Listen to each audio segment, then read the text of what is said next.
Tommy Hartzenberg was an amazing man. I think he touched the hearts of so many Kingswoodians during his many, many years at the school. We'd just been did a trip to New Zealand and Australia, and the amazing thing was that the first question we got asked by alumni who hadn't been back here for long is, how's Uncle Tom? Sadly, he passed away then, so yeah, in a sense it's with a note of sadness that he's not going to be able to celebrate the 125 with us. But he left a legacy. He's left the most amazing legacy at the school, and just personally from me, I had a lot to do with him. He taught me Afrikaans. He had that loud booming voice, and the blokes used to go and sit at the swimming pool during classes, and they could take notes because they could hear him. Just Tommy. But and there's so lovely stories you hear about Tommy. He always used to whistle. He used to walk around whistling, and we've on quite reliable sources have told us that that was his warning. He didn't actually really want to catch boys and get them into trouble. So if they didn't move or put the smoke out when he was whistling, then it was their own fault if they got into trouble. And such was the man. But he contributed across the board, from being a teacher and eventually doing the PR work at the school. He gave up a lot of his Jagger House home as an entertainment venue for the school. Ran the Wyvern Club, and an amazing. You mustn't forget Kay. Behind every man like that, there's a wonderful lady, and Kay was in it with him all the time. She backed him with everything. She was an amazing house mother to the Jagger boys. Boys that went through Jagger talk so fondly of Tommy. He's one of those 1 in a million blokes. No fuss, but solid, and he was whatever you get is what you see. Or what you see is what you get, should I say?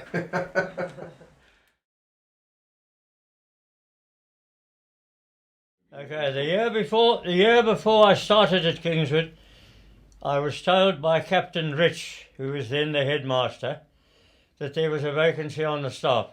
Would I like to come and teach at Kingswood? Well, I wasn't all that sure about that, because I didn't go to one of these fancy private schools, you see.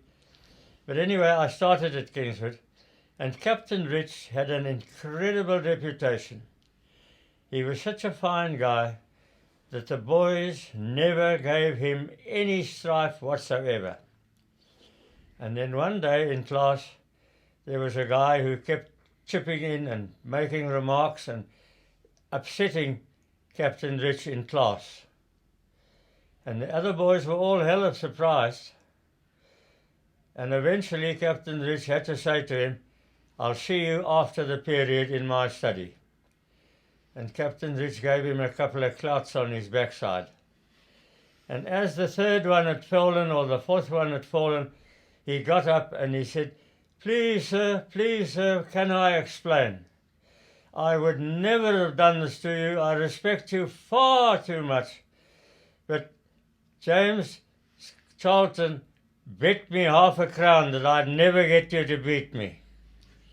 And that's the only reason I did it. So please pardon me, excuse me. All right, that was Captain Rich. That's all I remember about him, really. He was a very fine man. He was a super guy. And he'd been in the war, and he'd been wounded and all that, and he was widely respected by everybody. And then came Jack Slater. Now, Jack Slater, as you know, was a rugby springbuck.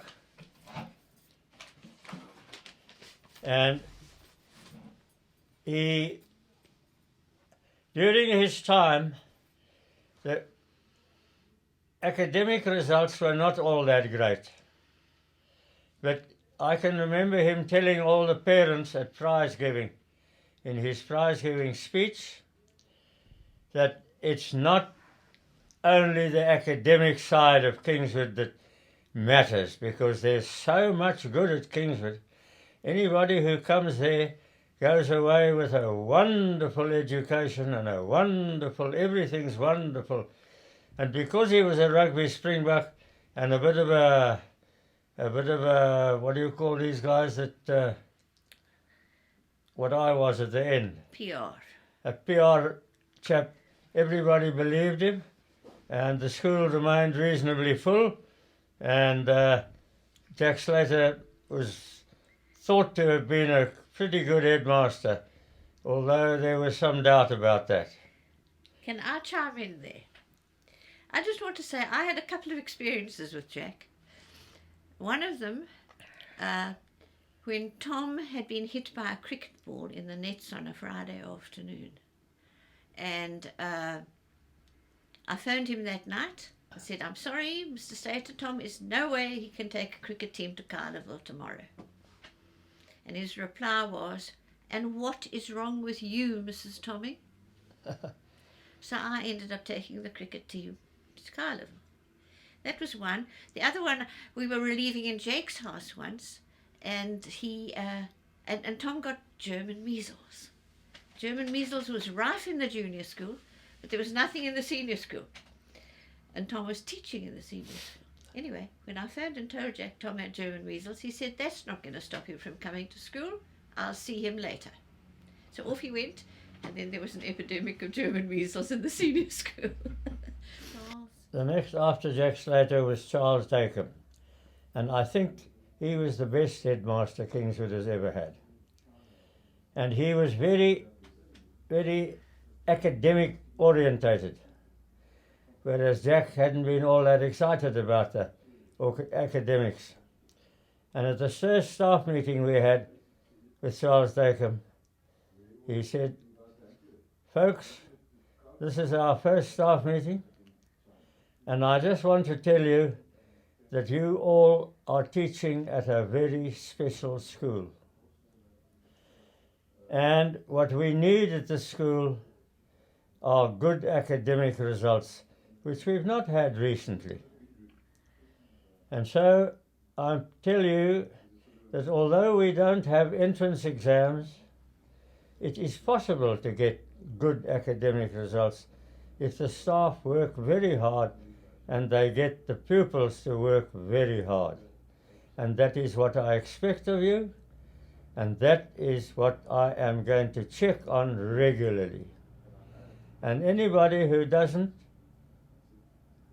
pull their weight in the teaching scene and getting our pupils academically successful will not have a post at Kingswood next year. And just as a matter of interest, we actually lost three guys that year. And so we went on, and come the end of the year, what do you know? Come the end of the year, 100% pass in matric. And old Charles was delighted. So at the beginning of the next year, he had a little party at his house. And he said, folks, if you go up the St. Lawrence River in Canada, you'll see a big sign there that says, drink Canada dry. Don't know if you remember that. Well, he says, tonight you can drink the headmaster's house dry. I'm very proud of you. Now, Charles Dacomb's, his nickname was Toucan, because he had a long nose. And when I came back from an officer's course in Oudtshoorn, I passed, so I was now a fully fledged officer in the cadets. And Charles Dacomb came to me and he said, I have arranged an overseas tour next year for 24 boys, and you and Ray Tar are going to take it. 16 countries in 42 days. And I looked at him and I said, sir, I am not a travelling man. I really don't want to travel overseas, 16 countries for 42 days. And he looked me in the eye and he said, Tom, I will not have any man on my staff who's never been anywhere. So you and Ray Tar will be taking that tour. Finish and class. The next headmaster was John Gardner. Now, John Gardner came to us from Cape Town. He was a lovely guy. I think he was at Bishop's before he came to us. He was a very nice headmaster, a very good headmaster. But like many of the others, he was not a strong disciplinarian at all. He didn't like strong discipline. And so he used to walk around the campus and he used to say, "Please, gentlemen," and this was still in the boys' days, "you must not litter the campus." Now, schoolboys don't understand littering the campus. Anyway, he then discovered that the staff were not going in very promptly into class after break in the mornings. So one Monday morning, he came into the staff room and we all had tea together, and then he said, "Ladies and gentlemen, I'm very sorry to raise this matter," because that's how he was, "very sorry to raise this matter, but it has come to my attention that you are not going back to class very promptly, and you are starting class somewhat late after break. So please, may I ask you, very nicely, please to see that after break you get to your classes on time so that you can have a full period." Very nice. Took his books and off he went back to his office. In the meantime, Bruce Smith, I don't know if you know Bruce Smith. Bruce Smith had been listening to all this because he was teaching at Kingswood at the time. And his next period was up at the swimming bath. And all his boys were all on the grass outside on Mailing Field. And they were getting ready to go up to the swimming bath. And when the second bell of the 2-minute bell rang, and all the staff collected their books, because they'd now been told to get onto class on time, they headed for the door, and the door was locked.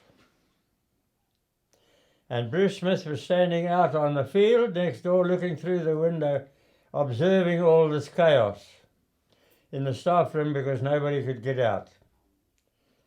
So he left them for a few minutes, everybody churning around, and then he said to one of the boys, "Go and unlock the staff room door and run like hell." And that's what I remember most about John Gardner. He was a very good man. Somebody else might have told you the story about him being tackled one night on night field as well. That was something else, wasn't it? That's an old story which I don't think we'll worry about. No, Dennis was an amazing man. Now, Dennis Butler became head after John Gardner. He'd been head of the junior school for a short while. And he was very good. And he was excellent as a headmaster of the junior school. Then he became headmaster of the senior school. And he was one of the keenest, loyalist old Kingswoodians that I've ever met. And he was, in lots of ways, he was a very good headmaster of the senior school. But in some ways, he was a little bit too good almost. He was too, how can I say? He wanted to be too strongly involved in everything that happened in a school all the time. And that made him a little bit, what can I say? A little bit too involved, maybe. But there was no doubt about his efficiency and about his loyalty. And he was very good. But came a time after about 3 or 4 years when he actually became ill. I think the whole thing became too much for him. It just became a bit too much for him, I think. And eventually he was forced to retire because he'd actually got over-involved and he got over... His health couldn't stand it. His passion got the better of him. Mm. Yeah, he tried so hard with everything. Okay, so after Dennis... we had briefly Ken Douglas. Tell us a little bit Now, about Ken Douglas became headmaster because Dennis had to retire. Dennis couldn't carry on anymore, he was sick. Ken had actually retired himself. And Ken Douglas was on the point of retiring, I think. And they made him acting headmaster. And he didn't want to be headmaster. But there were some of the boys who said, no, there's no such thing as an acting headmaster, because he was highly respected also. Highly respected. Globby they called him, I think. And some of the boys, one of the Hochschilds, I think. Anyway, some of the boys actually sent money to the school and said, there's no such thing as an a portrait, yeah. acting headmaster for Ken Douglas. He will be called headmaster. And there'll be a portrait of him. And there'll be a portrait in the dining hall of him. And they sent money for that. And Ken had a very good year. He had an excellent year. I think in 1980 we had an unbeaten rugby team. And we had a very, very, very good year. He was 78 to 79. And and then he stepped down because he said he was only going to do a year because he didn't want to be a headmaster. And in the meantime they had found another headmaster. So Ken then stepped down and Gordon Todd became headmaster, who now lives 30 yards from us here. He's also retired in Diamond Lodge. He had been a Rhodesian for many, many years, and they had found him in Rhodesia, looking for a way out of Rhodesia, I think.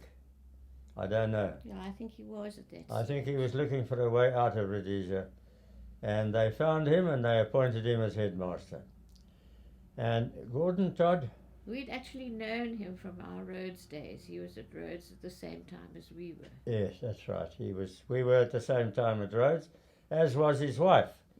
His wife was Harry Biddle's sister. And they came, and Gordon was good in many ways.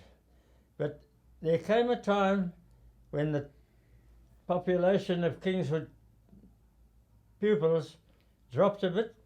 And since Kingswood got no subsidy from any government department, they had to make do on fees. And the financial and the finances dropped a bit because the fees, because the school wasn't full.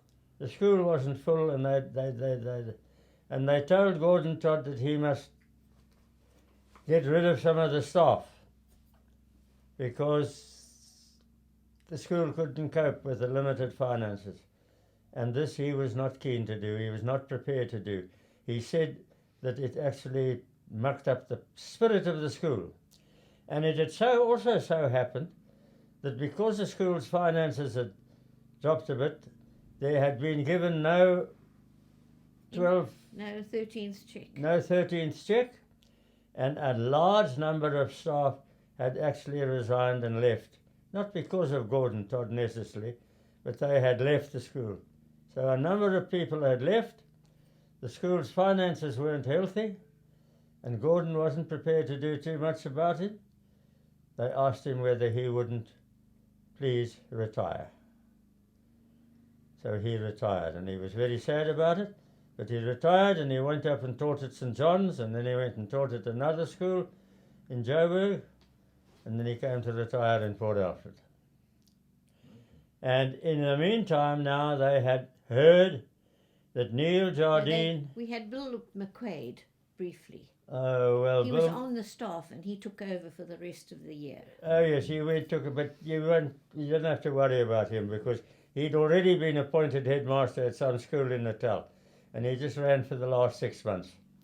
So we won't worry about him, Bill McQuaid. Anyway, they'd heard that Neil Jardine, who was a well-known headmaster in Natal, had retired from Michaelhouse. And he was not going to be teaching anymore. He and another chap were going into, speaking... public speaking, Motivational speaking. Anyway, they went up to see him, and they talked him into taking over the job. at Kingswood, which he did in 1986. 1986, 87, thereabouts. 1986 until 1993. Anyway, and then he was headmaster there for another 7 years, I think, 6 or 7 years. And he did a tremendous amount for Kingswood. He wrote in newspapers, he spoke on the radio, but he never really saw himself as a teacher. He saw himself as a sort of A PR. he saw himself as a what's the word of a company? CEO. CEO. He saw himself as a CEO of a company, and he never taught, but he did a tremendous amount. At that stage, if somebody said in Joburg that I've got sons in Grahamstown, they used to say, "Oh, have you got sons at St Andrews?" But not after Neil Jardine got there.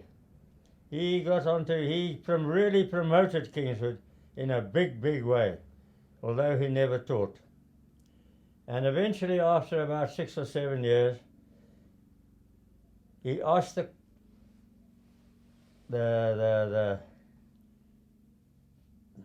people in charge, Council. asked the council, please, could he be exempted from his last 3 or 4 years as headmaster because he'd been offered a job by some of his friends who grew tobacco in Rhodesia.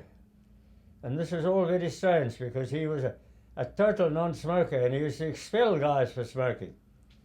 And why he took a job promoting tobacco in London, I don't know. But anyway, he told the council he'd been given a job for 5 years, and that was what he'd like to do, because if they didn't let him off, he'd be over 60 before he'd finished his contract at Kingswood, and it would be hard for him to get a job elsewhere. Well, what happened to his contract in London, I don't know, because in a very short while he was back teaching in Botswana, Where his son was teaching. where his son was teaching at an international school. And then, not soon after that, he was teaching in Johannesburg. He phoned me one day, said he was teaching in Johannesburg. I said, why are you teaching in Johannesburg now? He said, no, there was a little government school, a prep school, which had gone private, and they'd asked him to run it. And he said he enjoyed it so much more because senior school parents complained when their kids weren't made prefects. Senior school kids complained when their kids weren't picked for the first team. And yet he was at a junior school where he didn't have any of those sort of troubles, and the mothers were much prettier. Younger and prettier. Yeah. And did you encounter the next headmaster, or were you? Now, at David, that stage... yes. Eh? David Wilkinson came next. Yeah, but by then we'd moved on.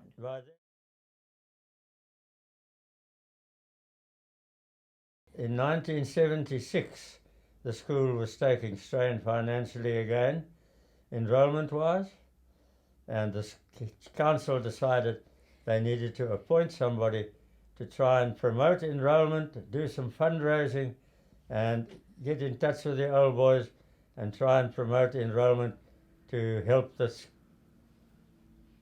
get the numbers up again. And I think that was probably one of the quickest decisions Tom ever made, because Dennis Butler came to see him while we were having breakfast one morning, told him what the offer was and that the school wanted him to do this, but he please wanted to know by 9 o'clock.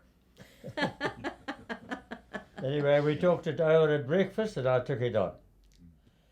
You know, I told you earlier that I didn't really want to teach at these bloody snob private schools because I had gone to a government school and I'd got a very good education there. But when I arrived at Kingswood, the boys were so pleasant, the old boys were so pleasant, the parents were so pleasant, that I didn't think of moving on after a year or two, which had been my original decision. And I just stayed. And I stayed longer and I stayed longer, and I realized that if you are a headmaster of a school, there are some special Talents that you talents require. that you need to have. And I would have some of those, but I wouldn't have all of them. So my ambition to move on to become a famous headmaster died away, and I stayed at Kingswood. And I must say, Kingswood was so good to me that I just stayed there, and I wanted to stay there, and I stayed there for 40 years.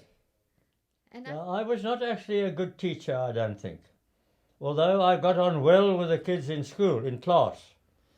But I don't think I was a good teacher as such. But I think I was quite a good housemaster. And we had, 13 years yeah. in Jagger House as housemaster. And I really enjoyed that, and I think I did that quite well. And I think the school appreciated it too. And as a matter of interest, 3 of our children went through Kingswood. The only one who didn't was Lynette, because girls started at Kingswood when she was in matric at VG, whereas Judy was in standard 8, and Judy opted to come across to Kingswood and repeat standard 8 to catch up and what have you. Okay. What makes a Kingswood boy different to a St Andrews boy? I have lay and thought about this night after night, long time after both times. I think they are both excellent schools. I think St Andrews and Kingswood are both excellent schools. I think their results at the end of every year show that they are both excellent schools. When they get a full matric pass and about 90% people with passes that can go to university. So they're both excellent schools. But I have a sort of feeling, and I wouldn't like St Andrews to feel that I'm criticising them, but I have a feeling that St Andrews emphasises success in afterlife, financial success in after school. They produce kids who run businesses who can send their kids back to St Andrews. Whereas Kingswood produce a sort of family-orientated child. And more an all-rounder. And more of an all-rounder than pure success in life. Produces a child that is going to do well in life, but is going to be well orientated in society and in family life. And I think almost making more contribution to the community as a whole. Could you say that last point again, Auntie Kay? I just said that I thought Kingswood produced a student at the end of his time who was prepared to have a community involvement. Just right. All right. Now, recently I was listening to the radio, and they said on the radio, it was a program about resident ghosts, where ghosts live. And this guy mentioned a number of places that he'd come across where it was said that there was a resident ghost. And towards the end of the program, he said, and Jagger House, Kingswood College in Grahamstown As a ghost. has a resident ghost. Now, Charles Dacomb lived there for 15 or 17 years. He never said he saw a ghost. We lived there for 13 or 14 years. We never saw a ghost. So I wondered where this bloody story came from about Jagger having a resident ghost. Until one day it struck me. When I was a resident housemaster, bachelor housemaster in Jagger House, and I used to go up and see Kay at Rhodes, then I had an arrangement with Charles Dacomb that if I was going to be home late, then I would leave the front light on outside the front door in Jagger. And you know, in those days they had monitors, lock-up monitors, and Taps and J's monitors and all that sort of thing. And anyway, one night I came home from a dance and I'd forgotten to leave the bloody light on. Tried the door and it was locked. And the lock-up monitors had been very thorough. They'd locked up all the windows and all the doors around the house. And how was I going to get in? And I tried all the doors and all the windows more than once, and I couldn't get in anywhere. And then I remembered that they'd built on some new toilets adjoining the bathroom at the back of Jagger. And I wondered if the lock-up monitors might not have forgotten that one. So I went round the back of Jagger, and there was a window open. It was one of those windows. A levered one. And it was a little bit open, and I thought to myself, well, now I can get in. So I had my fancy white shirt on and my fancy black jacket on from the dance, and I was still strong in those days, so I pushed up the window, got hold of it, and I pulled myself up, and I leaned over the top. And there was an oak sitting on the loo. And he looked back, and he saw this white shape coming over the top with the black.